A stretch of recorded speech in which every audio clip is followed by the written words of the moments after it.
وجعل الظلمات والنور ثم الذين كفروا بربهم يعدلون هو الذي خلقكم من طين ثم قضى أجله وأجل مسمى عنده ثم أنتم تمترون وهو الله في السماوات وفي الأرض يعلم سركم وجهركم ويعلم ما تكسبون ثم الصلاة والسلام على أفضل البشر نبينا محمد وعلى آله وصحبه وسلم. أعوذ بالله من الشيطان الرجيم. إنما كان قول المؤمنين إذا دعوا إلى الله ورسوله ليحكم بينهم أن يقولوا سمعنا وأطعنا وأولئك هم المفلحون.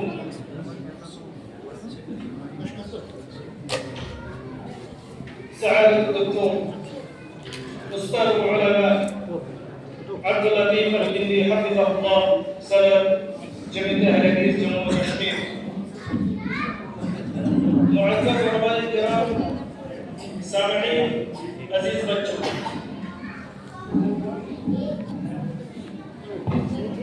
وقت بھی چونکہ مختصر ہے اور بات بھی ہم مختصر کرنے کی کوشش کریں گے. آپ میں سے اکثر لوگ دہلی گئے ہوں گے، وہاں پر جامع مسجد دہلی میں آپ گئے ہوں گے، وہاں پر ایک حوض ہے، بہت بڑا حوض. اس حوض کے پاس بیٹھے ہوئے اکابرین علماء میں سے شیخ اسماعیل یا علامہ شیخ اسماعیل شہید رحمۃ اللہ علیہ، وہ اپنے عزیزوں کو، اپنے شاگردوں کو درس دے رہے ہیں. انشاءاللہ بات مختصر کرنے کی کوشش کریں گے، لیکن اس کے ساتھ ساتھ ہم بات کو سمجھنے کی کوشش کریں گے اور سمجھیں کہ اس وقت جب ہم مکمل طور سے دھیان رکھیں گے. میں عرض کر رہا تھا شیخ اسماعیل شہید رحمۃ اللہ علیہ جب وہ اپنے استاد جو تھے شاگردوں کو درس دے رہے تھے، وہاں پر درس دے رہے تھے اور درس کے دوران مسجد کے ایک کمرے سے، جامع مسجد جو ہے، جامع مسجد کے ایک کمرے سے کچھ لوگ نکلے جو مجاورین نے کچھ چیزیں وہاں سے نکالی، اور جب وہ کچھ چیزیں وہاں سے نکالی تبرکات کے نام سے. میں سمجھانا چاہتا ہوں جو میرا موضوع ہے اس کانفرنس کے اندر، وہ ہے رسول اللہ صلی اللہ علیہ وسلم کی اطاعت میں نجات. جب وہاں سے وہ لوگ نکلے، جب نکلنے لگے، تمام کے تمام لوگ جامع مسجد دہلی میں کھڑے ہوئے، تعظیمت کھڑے ہو گئے. اور یہ جو شیخ اسماعیل شہید رحمۃ اللہ علیہ تھے، یہ کھڑے نہیں ہوئے، نہ ان کے شاگرد کھڑے ہوئے. وہ جو مجاورین تھے جنہوں نے کچھ تبرکات کے نام سے کچھ چیزیں وہاں سے نکالی، وہ کھڑے نہیں ہوئے. یہ جو مجاورین تھے وہ رونے لگے. وہ مجاورین جو تھے انہوں نے کچھ چیزیں وہاں سے نکالی اور وہ جا رہے تھے. لال قلعہ کے اندر اکبر شاہ ثانی بیٹھا ہوا تھا، جو اس وقت کا بادشاہ. اکبر شاہ ثانی اس وقت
بتاؤ تو صحیح کیا بات ہے؟ کہا بادشاہ سلامت، آج شاہ اسماعیل شہید ایک مولوی ہے جس نے ان تبرکات کی بے حرمتی کی ہے۔ کیا بے حرمتی کی؟ کہا وہ ان کی تعظیم کے لیے کھڑا نہیں ہوا اور ان کے شاگرد تعظیم کے لیے کھڑا ہوا۔ میں سمجھا رہا ہوں کہ رسول اللہ صلی اللہ علیہ وسلم کی کتاب جس مفہوم سے سمجھنا چاہیے اسی کو میں آپ تک پہنچانے کی کوشش کر رہا ہوں۔ بادشاہ سے آ گیا کہ رسول اللہ صلی اللہ علیہ وسلم کے تبرکات معین مبارک اور نعرہ شریف دو چیزیں تھیں، معین مبارک اور نعرہ شریف۔ جب وہ تبرکات کے نام سے وہاں پر پہنچے رونے لگے بادشاہ کے پاس، بادشاہ غصے میں آیا، اس نے بھیجا ایک آدمی کو، جاؤ اس مولوی کو پکڑ کر کے لاؤ۔ اب بادشاہ جس کو غصے سے بلائے، کتنا خطرناک مسئلہ ہے۔ جب شاہ اسماعیل کے پاس وہ پہنچے، اس کے گارڈ پہنچے، کہا بادشاہ بلا رہا ہے آپ کو۔ لوگوں نے مشورہ دیا، دوستوں نے مشورہ دیا، ایک کام کرو ادھر مت جاؤ۔ بادشاہ نے غصے سے بلایا، مت جاؤ ادھر، خطرہ ہے۔ انہوں نے سورہ توبہ کی ایک آیت پڑھی، قل لن يصيبنا الا ما كتب الله لنا هو مولانا وعلى الله فليتوكل المؤمنون۔ سورہ توبہ کی آیت، کہا جو ہمارے حق میں رب نے لکھا ہوگا وہی ہمیں پہنچے گا، اور رب پر بھروسہ کرنے والے اہل ایمان، متقی اور پرہیزگار اہل ایمان ہوتے ہیں۔ نکل پڑے بادشاہ کی طرف، بادشاہ غصے میں تھا، اور جب بادشاہ کے پاس پہنچے، السلام علیکم، بادشاہ نے کہا وعلیکم السلام۔ کہا تم دونوں مولوی صاحب؟ کہا بادشاہ کیا بات ہے، کیا بولوں؟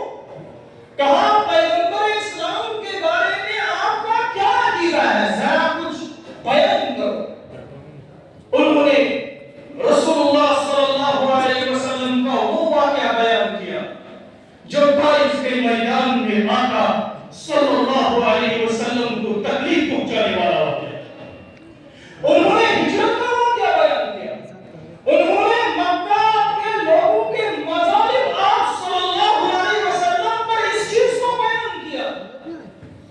خود بھی رونے لگی، دیکھا بادشاہ بھی زار و غدار ہو رہا ہے لیکن واقعات کو سن کر کے کہا ہے مولوی صاحب، لگ تو نہیں رہا ہے کہ آپ پیغمبر اسلام کے دشمن ہیں، گستاخ ہیں، لیکن پھر آپ وہ تبرکات جو نکالے گئے تھے، آپ تعظیم کھڑے کیوں نہیں ہوئے، تم تبرکات کی تعظیم کیوں نہیں کی؟ انہوں نے جواب دیا، عظیم جواب دیا، کہا بادشاہ میں آپ سے 3 سوال کرنا چاہتا ہوں، مجھے آپ ان 3 سوال میں مطمئن کیجیے، میں ہر سزا بھگتنے کے لیے تیار ہوں۔ کہا کیا ہے؟ کہا سب سے پہلی بات، کیا مکہ کے اندر معین مبارک ہے؟ مدینہ کے اندر معین مبارک ہے؟ نعرہ شریف ہے؟ کہا نہیں، مکہ کے اندر ہے نہ مدینہ کے اندر ہے۔ کہا میرا سوال ہے، اگر نعرہ شریف معین مبارک مکہ اور مدینہ کے اندر نہیں ہے تو پھر ہمارے ہندوستان کے کہاں سے پہنچے؟ کیا جواب دینا بادشاہ؟ کہا دوسرا سوال ہے، کہا اگر آپ کو ان چیزوں کی تعظیم تھی دل کے اندر، بادشاہ سلامت، پھر آپ کو ان کی زیارت کے لیے ان چیزوں کو یہاں نہیں بلانا چاہیے تھا، کرنال قلعہ کے اندر آپ کو ان کی زیارت کے لیے یہاں سے چل کر کے ادھر ہی جانا۔ حق کا پکا ہے بادشاہ، کہا واقعی یہ گستاخی ہے، اگر زیارت کا شوق پیدا ہوا ادھر جانا تھا، لیکن ان چیزوں کو یہاں بلانا تھا۔ کہا تیسری بات، کہا یہ جو آپ رسول اللہ صلی اللہ علیہ وسلم کے بارے میں سن رہے تھے، رو رہے تھے، کہا رونے سے کیا فائدہ؟ کہا کیوں؟ کہا بخاری شریف کے اندر کیا اس میں شک ہے؟ بادشاہ نے کہا نہیں، کوئی شک نہیں ہے۔ کہا پھر بخاری شریف کے اندر رسول اللہ صلی اللہ علیہ وسلم نے فرمایا سونا مردوں کے لیے حرام ہے، گولڈ جس کو کہتے ہیں مردوں کے لیے حرام ہے، کہ آپ نے سونے کے کنگن کیسے پہن رکھے؟ کہا ہاں، اگر بخاری کے اندر ایسا ہے، بخاری تاریخ میں دکھایا گیا۔ کہا ہے مولوی تو عجیب باتیں بول رہا ہے، میرے دربار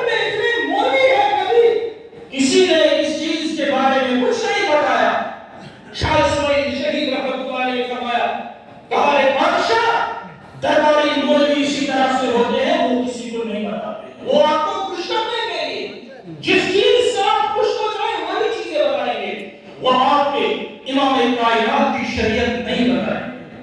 یہی حال ہمارا ہوا ہے. دنیا میں کون سا ایسا شخص ہے جو یہ نہیں کہتا ہے کہ مجھے آقا سے محبت ہے صلی اللہ علیہ وسلم؟ کون کہتا ہے؟ کہتے ہیں کہ ہمیں کائنات کے امام سے محبت ہے. ہر ایک دعویٰ کرتا ہے کہ میں اتباع کرتا ہوں محمد رسول اللہ صلی اللہ علیہ وسلم کی. لیکن جب ہم اپنے آپ کو بولتے ہیں کہیں نہ کہیں ہم اس اتباع میں فیل ہوئے ہیں. کلمہ تو پڑھ دیا ہے لا الہ الا اللہ محمد رسول اللہ صلی اللہ علیہ وسلم. افراد اور تفریق کے شکار ہو چکی ہے یہ امت محمد صلی اللہ علیہ وسلم. ایک دو باتیں اور میں آپ کے ذہن میں ڈالنا چاہتا ہوں اور اچھی طرح سے چاہے مسجد کے اندر 3 نہیں بجے لیکن اس طرح سے سننے کی سمجھنے کی کوشش کرو کہ یہ باتیں آپ کو قیامت تک کام آئیں. وعدہ کرو اپنے آپ سے جو بھی بات سنو اس بات پر عمل کرنے کی کوشش کرو, اس کو سمجھنے کی کوشش کرو. یہ آسان نہیں ہے. تقریر کرنا تقریر سنانا یہ آسان کام ہے, لیکن اپنی زندگی کو سدھارنا, اپنی زندگی کو اس میں رسول صلی اللہ علیہ وسلم کے مطابق ڈھالنے کی کوشش کرنا, اس میں کامیابی ہونی چاہیے. ورنہ یہاں ہزاروں کی تعداد میں لوگ جمع ہوں, تقریر کریں, لوگوں کو سنیں, عمل کے میدان میں فیل ہو جائے, ہماری مسجدیں صبح خالی ہوں, کوئی فائدہ نہیں ہے. آپ نے ایک نام سنا ہوگا سعد بن معاذ رضی اللہ تعالیٰ عنہ. سعد بن معاذ ایک آخری چیز بیان کرنا چاہتا ہوں. سعد بن معاذ رضی اللہ تعالیٰ عنہ کتنی فضیلت والے صحابہ رسول رضی اللہ تعالیٰ. جب ان کی موت ہوئی رسول اللہ صلی اللہ علیہ وسلم نے فرمایا اهتز عرش الرحمن بموت سعد. سعد بن معاذ کی موت سے رب کائنات کا عرش ہو گیا. چھوٹی بات نہیں ہے. سعد بن معاذ کی موت سے رب کائنات کا عرش ہو گیا. رسول اللہ صلی اللہ علیہ وسلم اور ان کے اصحاب نے جب ان کے جنازے کو اٹھایا, لوگوں نے محسوس کیا جنازہ کافی ہلکا ہے. کائنات کے امام سے پوچھا, آپ صلی اللہ علیہ وسلم نے فرمایا میرے دوستو اس جنازے کو فرشتوں نے اٹھا رکھا ہے, اسی وجہ سے آپ کو ہلکا لگا.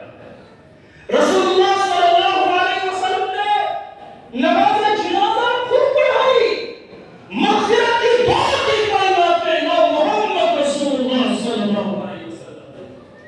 اور رسول اللہ صلی اللہ علیہ وسلم نے فرمایا سعد بن معاذ رضی اللہ تعالیٰ کے جنازے میں 70,000 فرشتوں نے شرکت کی.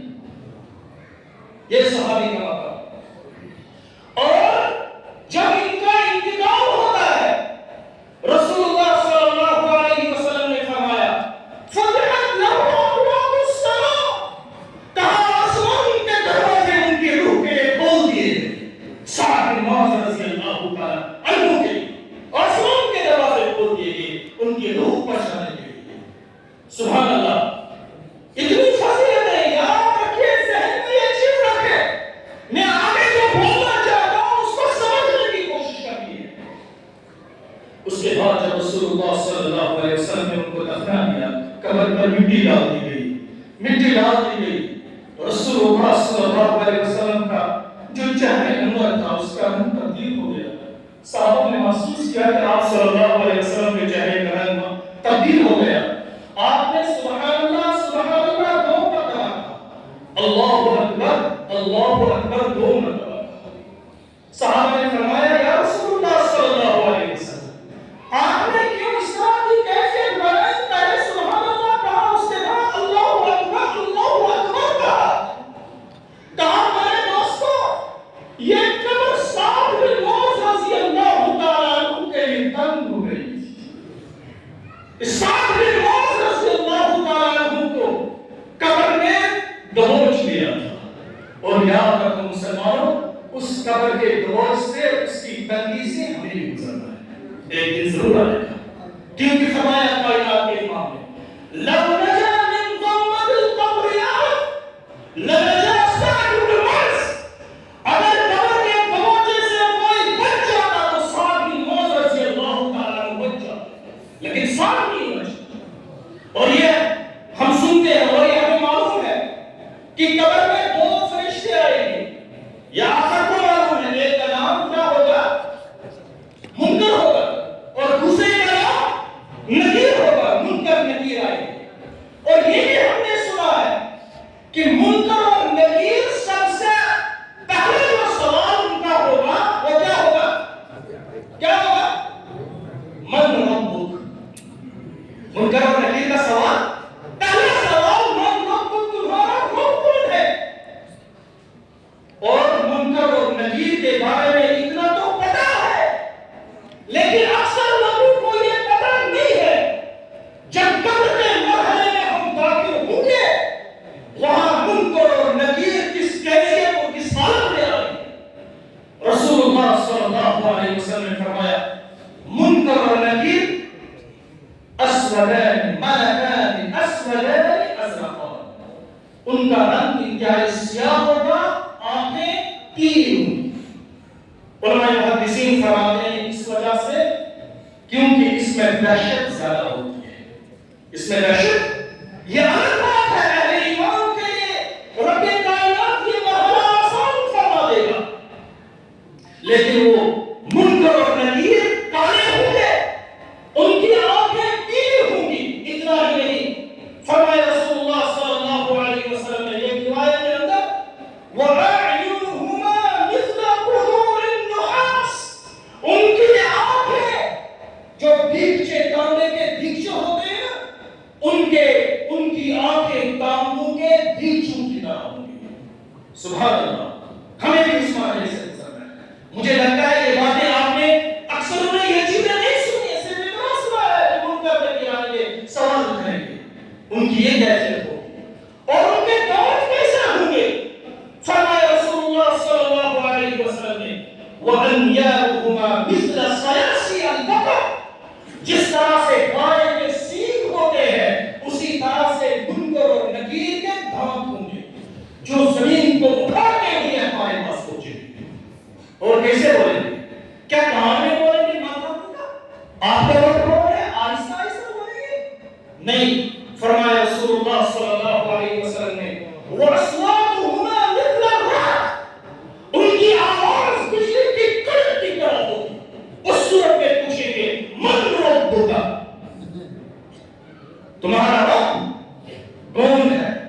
یہ ہے منکر اور نکیر کی حالت۔ میں سمجھانا چاہتا ہوں کہ اتباع رسول میں کلمہ گو مسلمان کہاں کام پھسل گئی، کچھ اشارے میں کرنا چاہتا ہوں۔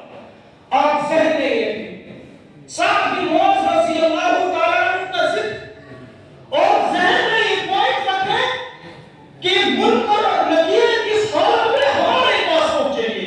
اور آخری بات سمجھنے کی کوشش کی، آپ نے ایک نام سنا ہے بار بار، شیخ عبد القادر جیلانی رحمۃ اللہ علیہ، سب کا رحمۃ اللہ رحمۃ اللہ علیہ، علماء اکابرین میں سے، امت اسلام کے علماء میں سے ایک بہت بڑے عالم،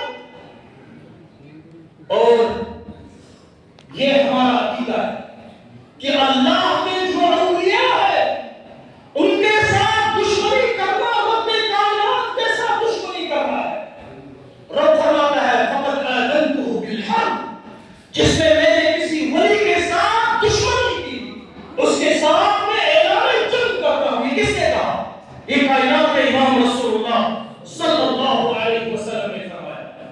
لیکن جب ان کے پیروکار، ان کے مرید، جنہوں نے اس امام کی توہین کی، شریعت کی توہین کی، شریعت کے نام پر، الہ کے نام پر، اور سن لیجیے میں نے کہا ایک آخری بات ہے جس کو سمجھنے کے لیے ہم کوشش کریں گے۔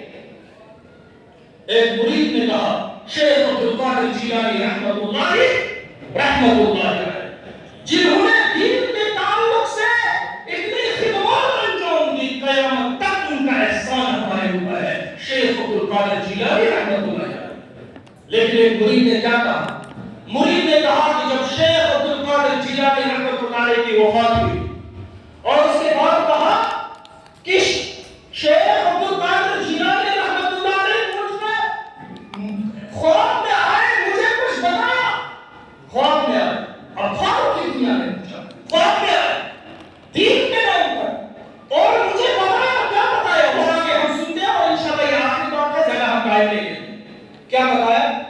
بتایا یہ شیخ عبد القادر جیلانی رحمۃ اللہ علیہ جب وہ قبر کے اندر دفن ہوئی، بات کو سمجھنے کی کوشش کرنا، بات کو بدل کر مت بولنا، کیونکہ یہ سمجھانے کے لیے بات کر رہا ہوں۔ شیخ عبد القادر جیلانی رحمۃ اللہ علیہ جب وہ قبر کے مرحلے میں داخل ہوئے، منکر و نکیر آگے سوال کرنے کے لیے، کیونکہ ہر ایک کے پاس آئیں گے۔ جیسے ہی منکر اور نکیر آئے، منکر اور نکیر نے کہا من ربک، تمہارا رب کون ہے؟ شیخ عبد القادر جیلانی رحمۃ اللہ علیہ انہوں نے بتایا کہ اس طرح سے سوال کرنا لائق اور مناسب نہیں ہے۔ کہا کیوں؟ کہا سب سے پہلے سلام و دعا کرنی چاہیے، ٹھیک ہے؟ منکر اور نکیر نے سب سے پہلے سلام و دعا کی، السلام علیکم وعلیکم السلام ورحمۃ اللہ، لیکن سلام کرتے کرتے جب مسافہ کیا انہوں نے ان کا ہاتھ پکڑ لیا۔ ہاتھ پکڑنے کے بعد کہا اب مجھے پہلے میرے سوال کا جواب دو، پھر میں بعد میں آپ کے سوال کا جواب دوں گا۔ کہا کیا ہے سوال؟ کہا تم ہی تو وہی ہو نا جنہوں نے حضرت آدم کی تخلیق پر کہا تھا کہ اے اللہ ایسی مخلوق پیدا مت فرما جو فساد مچائے گی، یہ فسادی لوگ ہیں، یہ فساد گمراہی نہیں کریں گے، تم نے وہاں کیوں کہا؟ کہاں ہاتھ پکڑا ہوا ہے، منکر اور نکیر ایک دوسرے کی طرف تاپ رہے ہیں، دیکھ رہے ہیں۔ وہ کہا تھا نا کسی نے آنکھوں آنکھوں میں ہوئی باتیں پر زبان کا خوشی ہے، ایک دوسرے کو تک رہے، کیا بولے، کوئی جواب نہیں دیتا۔ پھر آخر میں کہا کہ اچھا ایک کو چھوڑ دو، یہ صرف میرے نے کہا بلکہ تمام فرشتوں نے کہا تھا، صرف ہم دونوں نے نہیں کہا۔ بچہ جب ایگزام میں فیل ہوتا ہے یا اس کے مارکس کسی سبجیکٹ میں کم آتے ہیں، جیسے اگر ایگزامینیشن میں یا کسی طرح سے سائنس میں یا میتھمیٹکس کے اس کے بچے کے نمبر کم آئے، وہ کیا کہتا ہے؟ پاپا زیادہ نہ مجھے ڈانٹو، کیوں؟ کیونکہ سارے کے نمبر کم آئے، یہ سارے ایک ساتھ، اس نے اپنا سلیبس بنا تھا، صرف میں ہی مجھے نہیں، اس سال میں یہ کیا، تاکہ اس طرح سے غصہ ٹھنڈا ہو جائے۔ بہرحال جب وہ چلے گئے اور وہاں پر فرشتوں سے کہا کہ کیا کہا؟ کہا دھندا فساد ہو گیا، کہاں دھندا فساد ہو گیا؟ وہ قبر میں دھندا فساد ہو گیا، کیا دھندا فساد؟ اس نے تو ایک کو پکڑ کر رکھا ہے، ممکن سے چھوٹا پاس اور بول رہا ہے کہ سب میں درا انہوں نے آدم علیہ السلام کی تخلیق پر اعتراض کیوں کیا؟ اس کے بعد تمام فرشتوں کے پاس گیا، فرشتے تمام کے تمام گئے رب ذوالجلال کے پاس، کہا قبر میں ایسا آج مسئلہ پیش آیا ہے۔ اللہ رب العالمین نے ان کو کہا تم ایک کام کرو، جاؤ یہ میرا ولی ہے، اس ولی سے معافی مانگو۔ اور تمام کے تمام فرشتے معافی مانگنے آئے، قبر میں معافی مانگنے آئے۔ سمجھنے کی کوشش کیجیے، یہاں سے رب ذوالجلال نے اشارہ کیا کہ ان فرشتوں کو معاف کر دینا، انہیں سفارش کرنے والے رب ذوالجلال ہے کہ ان فرشتوں کو معاف کر دینا۔ جب وہ فرشتے وہاں پر پہنچے، کہا کہ معاف کروں گا، لیکن آئے نا میں آپ سے ایک چیز معاف کروانا چاہتا ہوں، وہ یہ کہ میرے کسی بھی مرید کو منکر اور نکیر سوال پوچھیں گے اور ان کو کسی عذاب میں مبتلا کیا جائے گا۔ پھر اللہ تعالیٰ نے ان کے ساتھ یہ وعدہ کیا ہے، تب جا کر کے وہ منکر اور نکیر وہاں سے چھوٹیں گے۔ میں عرض کرتا ہوں اور ان کا احترام کے ساتھ عرض کر رہا ہوں، ہمیں توحید کے کچھ تقاضے ہیں۔ اگر ہم اپنے قول کے ذریعے سے، فعل کے ذریعے سے ان علماء کرام کی توہین کریں گے، یہ نہ توحید ہے، نہ اسلام ہے، نہ اتباع ہے۔ اگر ہم فلاح چاہتے ہیں، اگر ہم کامیابی چاہتے ہیں، تو پھر اس حساب سے، اس اعتبار سے جو منہج، جو طریقہ، جو اتباع کا طریقہ صحابہ کرام رضوان اللہ علیہم اجمعین نے بتایا تھا، اسی منہج پر چلنا ہوگا اگر ہم کامیاب ہوں گے۔